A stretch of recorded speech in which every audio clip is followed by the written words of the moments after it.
PFUJ के इंतखाबात मुकम्मल। अफजल बट सदर, अरशद अंसारी दोबारा सेक्रेटरी जनरल मुंतखब।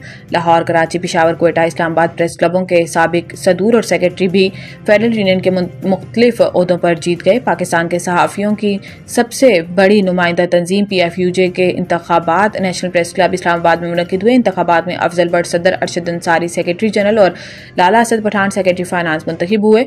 PFUJ की इलेक्शन कमेटी के चेयरमैन इकबाल जाफरी ने नेशनल प्रेस क्लब में इंतखाबात में कामयाब उम्मीदवारों के ऐलान किया। इलेक्शन कमेटी की जानिब से कामयाब उम्मीदवारों के जारी करदा रिजल्ट के मुताबिक नायब सदूर की 4 नशिस्तों पर सिंध की नशिस्त पर हैदराबाद यूनियन ऑफ जर्नलिस्ट के खालिद खोकर, बलोचिस्तान की नशिस्त पर बलोचिस्तान यूनियन ऑफ जर्नलिस्ट के ईसा तरीन, पंजाब की नशिस्त पर गुजरावाला यूनियन ऑफ जर्नलिस्ट के नासिर हुसैन कामयाब करार पाए। असिस्टेंट सेक्रेटरी की 4 नशिस्तों पर सिंध से कराची यूनियन ऑफ जर्नलिस्ट के जावेद असगर चौधरी, बलोचिस्तान की नशिस्त पर बलोचिस्तान यूनियन ऑफ जर्नलिस्ट के नूर इलाही बुगटी, पंजाब की नशिस्त पर मुल्तान यूनियन ऑफ जर्नलिस्ट के जमशेद रिजवानी और KPK की नशिस्त पर एबटाबाद यूनियन ऑफ जर्नलिस्ट के मोहम्मद शाहिद चौधरी कामयाब हुए। इसके अलावा पाकिस्तान फेडरल एग्जीक्यूटिव कमेटी की 25 नशिस्तों पर नासिर जैदी, शहजादा जुल्फकार, सलीम शहजाद, लाला रहमान, खुर्शीद अब्बासी और दीगर मुंतखब हुए। इलेक्शन कमेटी के मुताबिक Pakistan federal union of journalist के इंतखाबात में मुल्क भर से 260 से ज्यादा उम्मीदवारों ने कागजात नामजदगी जमा करवाए थे।